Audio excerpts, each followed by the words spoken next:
Dans les allées de ce salon, Jean-Marc Tribet, 45 ans, et sa petite famille ont des étoiles plein les yeux. Regarde, t'as vu, il y a quand même beaucoup de monde. Hein. Et s'arrêtent un peu partout. Est-ce que tu as envie d'essayer le labyrinthe Magic Maze? Pourquoi pas? Les Tribet sont des passionnés de jeux de société. On peut pendant un temps réduit être dans un autre univers et confronter son intelligence et sa bonne humeur à une table et partager, en fait, passer simplement un bon moment à une table. Ils ont fait plus de 4 heures de route depuis Lyon pour découvrir les grandes nouveautés de l'année. On va commencer par la princesse qui va aller récupérer la toile d'araignée qui est là. Au Festival international des jeux à Cannes. Cet après-midi, ils vont jouer sans limite. Mais non, il est mort! Et cette création française a tapé dans l'œil de Cara, 7 ans. C'est très bien. Cette passion leur fait faire quelques folies. Chaque année, les Tribet dépensent plus de 1 000 € en boîte de jeux. Comme eux, les Français sont fans de jeux de société. La France détient le marché le plus dynamique au monde. En 2017, il a dépassé pour la première fois les 400 millions d'euros. Malgré son succès, c'est un secteur qui reste plutôt opaque. Alors nous nous sommes plongés dans les coulisses d'un business méconnu. Le jeu, que Cara avait tant aimé à Cannes, c'est ici qu'il a été peaufiné, dans les petits locaux de cet éditeur versaillais. 1, 2, 3... Ici, l'ambiance est plutôt bon enfant. Chaque semaine, Mathieu et ses salariés testent des prototypes. On reçoit à peu près 300 à 400 jeux et on va en tester 100 à 150. Et on va en éditer entre 6 et 12 suivant les années. En quelques minutes, ils vont décider de l'avenir de ce concept. C'est vraiment une usine à gaz. Hein. C'est méga chaud, quoi. On a beaucoup trop de cartes en main. Ensuite, les règles sont beaucoup trop complexes. Ce jeu restera à l'état de prototype. Mais pour ceux qui passent le test, l'éditeur imaginera le design et les fera fabriquer. La spécialité maison, ce sont les jeux de cartes plutôt simples. On a sorti 50 à 60 jeux différents dans ce format-là. Et le business est lucratif. Cette PME vend plusieurs centaines de milliers de boîtes par an. Et son chiffre d'affaires frôle les 3,5 millions d'euros. Donc le prix de vente publique conseiller éditeur, c'est 11 € TTC. Ça devient rentable quand vous commencez à taper les 10 000 exemplaires. Ce qui se passe sur beaucoup de nos jeux. C'est une partie qui se joue à plusieurs. Pour un jeu affiché à 11 €, l'éditeur touche 3 €. Les entreprises qui le distribuent empochent 2,50 €. La boutique qui le vend gagne 5,50 €. Mais il reste une inconnue.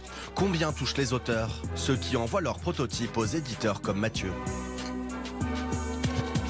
Pour le savoir, nous sommes allés voir Bruno Feiduti.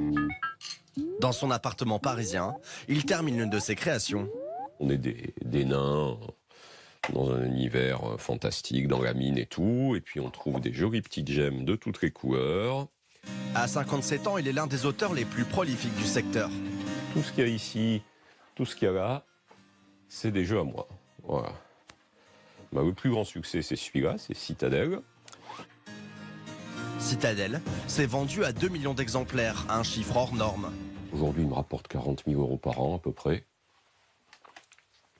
Puisque, peut-être un petit peu plus, peut-être 50.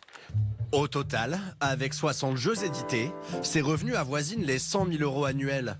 Pourtant, il a choisi de continuer son autre activité, professeur d'économie à mi-temps dans un lycée. J'en ai pas vraiment besoin, je pourrais très bien vivre de mes droits d'auteur. Sauf que, on se dit toujours, oui, ouais, les droits d'auteur, on ne sait pas quand ça va s'arrêter, etc. Donc il y a un petit côté sécurité. Dans le secteur, Bruno est une exception. Il doit quand même y avoir entre 10 et 15 personnes en France qui vivent ou qui pourraient vivre de leurs droits d'auteur. Il faut dire que les contrats entre éditeurs et auteurs sont loin d'être à l'avantage de ces derniers. Mes contrats sont rangés là. Alors, sur celui-là, qui est donc l'avant-dernier que j'ai signé, je vais toucher 30 centimes par boîte vendue. Si on en vend 10 000, ça me fera 3 000 €. Et point barre. Alors pour beaucoup d'auteurs, cela relève plus de la passion, surprenant dans un secteur aussi lucratif.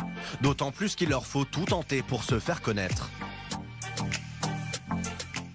Retour à Cannes, au salon du jeu.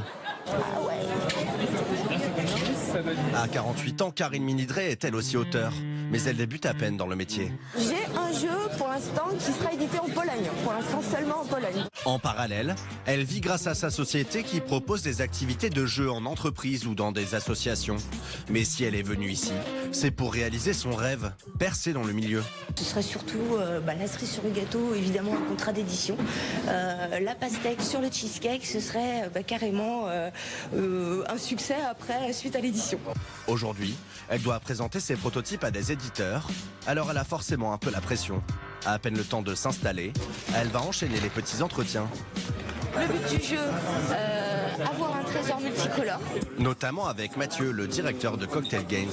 On va marquer un point par émotion identique. Pas forcément concluant.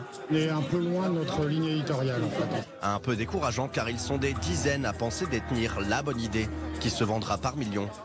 Il faut accepter l'idée de se remettre en question, à la fois peut-être parce que l'éditeur potentiellement connaît mieux le marché que nous.